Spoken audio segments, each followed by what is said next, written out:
ओम नमो नारायण। जय हो। आज हम गुरु तत्व के बारे में, गुरु अपमान के बारे में थोड़ा बात करते हैं। हमारे भोलेनाथ ऐसे देवता हैं, महादेव हैं। इनको सब लोग भोलेनाथ, भोले बाबा, यानी इनका कोई भी किसी भी प्रकार का अगर अहित कर दिया तो ये सब सहन कर लेते हैं। ये सहन करने में बहुत, सहन कर लेना, किसी से कुछ नहीं कहना। लेकिन गुरु तत्व या गुरु तत्व का जो अपमान होता है, हमारे भोलेनाथ से वो नहीं सहन होता है। भोलेनाथ, देखिए, एक बार ब्रह्म सभा में दक्ष के द्वारा उनको बहुत अपमान किया गया। दक्ष ने अपमान किया, गाली गलौज किया, सब कुछ किया, लेकिन वो सब सहन कर गए। कभी भी सती माता से नहीं कहा, सहन कर गए। उनके शिष्य रावण ने एक बार कैलाश पर्वत को उठा लिया, पूरा परिवार बैठा हुआ था, उसको भी, उस उद्दंडता को भी भोलेनाथ सहन कर गए। भस्मासुर के द्वारा वरदान दे दिया, और फिर जब वही पीछे पड़ जाता है तो उसका भी, उसके द्वारा दिया गया जो परेशानियां थीं, उन सारी परेशानियों को भोलेनाथ सहन कर गए।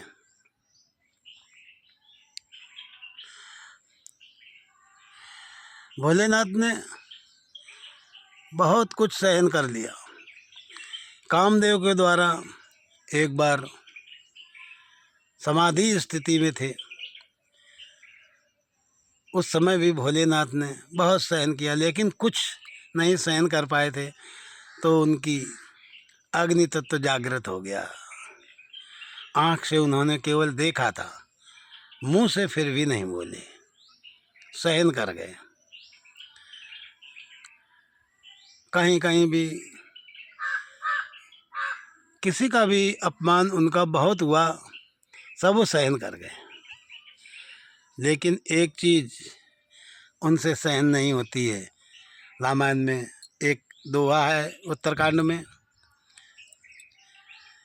अति अग गुरु अपमानता, सही नहीं सके महेश। अति अग, बहुत बड़ा पाप हो, गुरु का अपमान। क्या अपमान हुआ? काकभूषण जी मंदिर में बैठे भगवान शिव का जाप कर रहे हैं। गुरु जी आए, वो गुरु से द्रोह करते थे, तो उन्होंने प्रणाम नहीं किया। बहुत बड़ा पाप हो गया। मंदिर के अंदर आकाशवाणी हुई, शिव जी से सहन नहीं हुआ। अब यहाँ पर गुरु को थोड़ा समझना है। जैसे कोई गाड़ी, बैल और उसका चलाने वाला, ये तीनों हैं तो तीनों एक ही श्रेणी में आते हैं। अगर वो व्यक्ति कहीं गया है और उसको पूछा जाए भोजन किया है, तो गाड़ी वाला पहले अपने मन में सोचेगा कि हम बैलों को खिलाएं, पहले देखेगा अपने वाहन को कि हम उसको सुरक्षित सही रखें। उनकी गणना उससे मिली जुली होती है। जैसे किसी के घर में आदमी होते हैं और एक नौकर होता है, तो नौकर की तुलना भी उन्हीं आदमियों के बराबर होती है।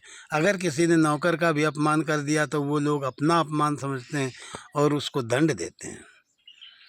ऐसे ही जो गुरु शरीर मंदिर में आया, वो गुरु उस परब्रह्म गुरु रूहानी शक्ति जो सब में तेज प्रकाश स्वरूप विद्यमान है, उसके बारे में चर्चा किया करते थे, उसके बारे में बताते रहते थे। उसी के बारे में रास्ता दिखाना। टीचर एक विद्या को बताने वाला होता है तो टीचर का कितना विद्या की तरह ही सम्मान दे देंगे, बराबर ही मानते हैं। तो एक तरह से उस मंदिर में गुरु का शरीर नहीं, एक प्रकाश पुंज प्रवेश हुआ। एक प्रकाश पुंज जब प्रवेश हुआ गुरु के शरीर के ही रूप में, तो उसका अपमान कर दिया।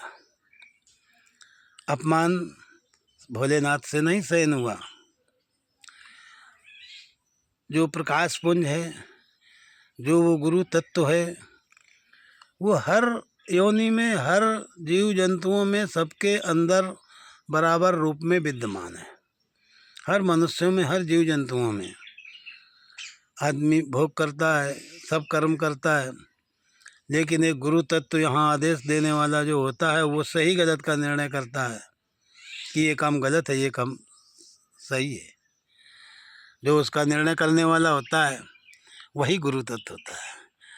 संसार में अगर हम किसी भी व्यक्ति को कष्ट दें, उस आदमी को थोड़ा बहुत कष्ट हो, बुखार हो, कष्ट आ रहा है, लेकिन उसकी आत्मा को अगर हम कष्ट दे देंगे तो उसकी आत्मा अंदर से डोल जाएगी। उसकी आत्मा बहुत सिकुड़ जाएगी, बहुत जो है, बहुत कर कुछ सकती नहीं, लेकिन बहुत कुछ कह देगी। तो वो ही गुरु का अपमान है, जो सभी जीवों के अंदर ही बैठा हुआ है। उस गुरु का अपमान अगर हम संसार में किसी भी व्यक्ति के हृदय को अंदर तक झकझोर देने वाला कोई कर्म कर देंगे, तो वो हमारे द्वारा किया हुआ कर्म भोलेनाथ से स्वीकार नहीं होगा, सहन नहीं होगा। हम कहते हैं संसार में हम बहुत कुछ चल रहे हैं, लेकिन अपना अपना चल रहे हैं, फिर भी हमको, तो हमें ये नहीं पता है कि तुमने किन किन जीवों को कष्ट दिया है, जो कि शिव के द्वारा सहन नहीं होता है और उसका वो दंड देते रहते हैं। बहुत से संसार में आदमी हैं, कहते रहते हैं कि हमने कोई ऐसा कर्म नहीं किया, फिर भी हमको ऐसा दंड मिला। वो दंड कहीं ना कहीं हो जाता है, उसको पता ही नहीं लगता है। इसलिए तो गुरु शरीर नहीं है, शरीर रूप में एक प्रकाश पुंज चलने फिरने वाला होता है, जो उधर की तरफ को शिक्षा देने वाला होता है। तो वो पूरा प्रकाश पुंज गुरु के रूप में ही है। उसके द्वारा हर कार्य एक प्रकाश पुंज की तरफ ही जाने के लिए, इशारा करने के लिए संबोधन करते हैं। इसलिए गुरु का अपमान शिव से सहन नहीं हुआ। और गुरु का अपमान कोई भी कभी भी ना करे। क्यों? कि उनकी हर वाणी में कोई ना कोई रहस्य होता है। उनकी हर वाणी में, उनके हर क्रिया में कोई ना कोई बात छिपी होती है, क्योंकि वो जानते हैं कि ऐसा आगे घटित हो सकता है। वो जानते हैं, जीव नहीं जान पाता है। वो तो अपने विषयों के अधीन होकर के, विषयों जैसे जैसे विषयों में है, उन्हीं के अधीन होकर के वो कर्म करता रहता है। कभी रूप में, कभी शब्द में, कभी गंध में, कभी किसी में, कभी देखना ज़्यादा पसंद करेगा, कभी सुनना ज़्यादा पसंद करेगा, कभी क्रोध करना ज़्यादा पसंद करेगा, कभी मोह करना ज़्यादा पसंद करेगा। ये जीवों की स्थिति है। महीने 2-4 महीने 6 महीने आदमी के अंदर आती रहती, जाती रहती हैं। तो गुरु उस शिव से, जो गुरु तत्व है, गुरु तत्व सारे संसार में जीव जितने भी हैं, इनके अंदर सूक्ष्म रूप से जो विद्यमान है, वही गुरु तत्व है। किसी भी जीव जंतु का, किसी भी छोटे मोटे बड़े जीव जंतु का हम अपमान ना करें, उस ऐसा कर्म ना करें कि उसकी अंदर तक की आत्मा दुखी हो जाए। अंदर तक की अगर आत्मा जो दुखी हो रही है, वही गुरु तत्व है, वही गुरु का अपमान है। और उस अंदर तत्व वाले गुरु को बताने वाला जो शरीरधारी हैं, वो भी उसी की तुलना में आते हैं। तभी उन शरीरधारियों का भी कह दिया कि इनका अपमान ना करें। आया तो गुरु तत्व था, शरीर कहाँ, उनको क्या पता, वो तो सम्यक बोध वाले गुरु थे।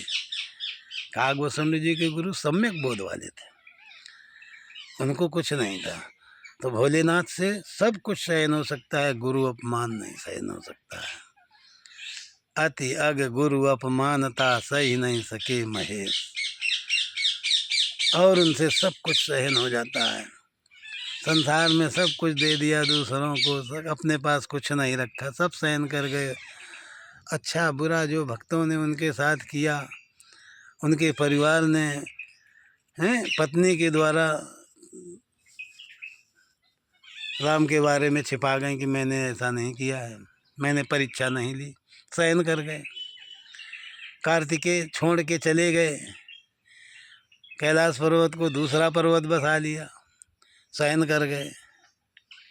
लेकिन भोलेनाथ से गुरु अपमानता नहीं सहन हो सकती है, कोई भी कभी भी। किसी भी जीव जंतुओं को गुरु का मतलब ही यही है, सब में गुरु तत्व समाया है।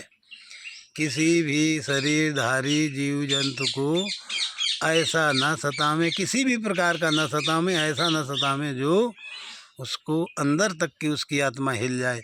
और अंदर तक की अगर आत्मा हिल गई तो गुरु अपमान हो गया, और अगर अंदर तक की आत्मा नहीं हिली है, बाहर ही शरीर हिला है, तो वो जीव का अपमान हो गया। वो तो एक बार माफ़ कर देगा, कोई बात नहीं, चलो हटो, कोई बात नहीं। गुरु जी वहाँ उसके अपने को ही जीव मान रहे हैं, कह रहे हैं कोई बात नहीं, हटाओ। बाद में उन्होंने विनती की तो कुछ वो श्राप कम हुआ, ज्ञान बना रहा। भोलेनाथ ने प्रसन्न होकर के फिर वरदान दिया है। क्यों? क्योंकि वो तो गुरु तो ऐसा ही होता है कि वो किसी भी हालत में शिष्य का अहित नहीं चाहता है, किसी भी हालत में वो निस्वार्थी होता है। उसको गुरु शिष्य से कुछ नहीं चाहिए, उसको केवल वो हंसता खेलता देखना चाहता है बस, और गुरु को कुछ नहीं चाहिए। क्योंकि गुरु तो अपने में उस प्रकाश में, उस आनंद में मस्त है। उसी आनंद में पहुंचाने के लिए तुमसे हर चीज़ के लिए कहता है, शिष्यों को बताता है। अब कोई जान जाते हैं, कोई नहीं जान पाते हैं। जो जो जो समर्पण जिनमें होता है वो जान जाते हैं, जिनमें समर्पण नहीं होता है वो नहीं जान सकते हैं। क्योंकि उस तत्व को जानने के लिए, उस तत्व में पहुंचने के लिए, उस चीज़ को लखने के लिए केवल समर्पण है और कुछ नहीं है। जिस समय हम पूर्ण समर्पण हो जाएंगे, उसी समय हम उसको जान लेंगे जो गुरु तत्व है। उस गुरु तत्व को समझना सदगुरु ही इशारा कर देते हैं, सदगुरु ही बता देते हैं। इसलिए कभी भी कोई भी गुरु तत्व का अपमान ना करे। गुरु स्वरूप ये मूर्तियाँ स्थावर जंगम सभी खड़ी हैं, किसी को केवल अपने मतलब भर यूज करें बस। इसके बाद किसी के प्रति कोई बुरी भावना नहीं, किसी के प्रति कोई वैसा व्यवहार नहीं। ऐसा कभी किसी के साथ ना करें जो उसकी आत्मा अंदर तक का हिल जाए।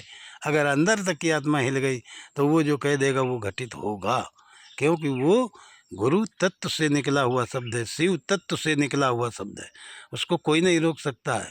उसी को कह देते हैं ब्रह्मा विष्णु महेश ने उन्होंने नहीं रचा था और ये बीच में कहाँ से आ गया। वो गुरु तत्व का निर्णय है, वो तो आएगा ही, उनका निर्णय अटल होता है। ये पीछे हो जाएंगे तीनों गुणों वाले, वो आगे आएगा। इसलिए कभी भी किसी भी जीव जंतुओं के अंदर बैठी हुई अंतरात्मा को हम ना दुखाएं। यही है अति अग गुरु अपमानता। गुरु तत्व को हमने ऐसे समझा, शरीरों में भी, सभी जीव जंतुओं में भी जो रूहानी शक्ति, वही गुरु तत्व, वही पूर्ण है, वही परमात्मा, वही अमर है, वही अजर है। उसमें कुछ नहीं बदलाव हो सकता है। हमारे अंदर जो बोल रहा है, जो आवाज़ निकल रही है, जैसा ये बोल रहा है वो पहले भी था। बचपन में ऐसी आवाज़ थी, आज भी ऐसी आवाज़ है, आखिरी वृद्धावस्था हो जाएगी तब भी आवाज़ यही होगी। क्यों? कि उसे बदला नहीं जा सकता है, वो बदल नहीं सकता है। जो गुरु तत्व है वो, उसमें कुछ हेर फेर नहीं हो सकती है। तो जो बचपन में आवाज़ थी, जो आज है, जो आगे होगी, आवाज़ यही रहेगी, ये नहीं बदलेगी। शरीर बदल जाएगा, शरीर में सब कुछ हो जाएगा, वो नहीं बदलेगी। जो गुरु तत्व है उसमें बदलाव नहीं होता है, और वो पकड़ से बाहर है, वो स्वच्छंद है। इसलिए कभी भी कोई भी गुरु तत्व का अपमान ना करे, क्योंकि गुरु तत्व का अपमान करने से फिर उसको दंड से कोई बचा नहीं सकता है। शिव जी से सहन नहीं होगा, और शिव जी सब कुछ सहन कर लेते हैं, सिर्फ यही नहीं सहन करते हैं। जय हो। ओम नमो नारायण।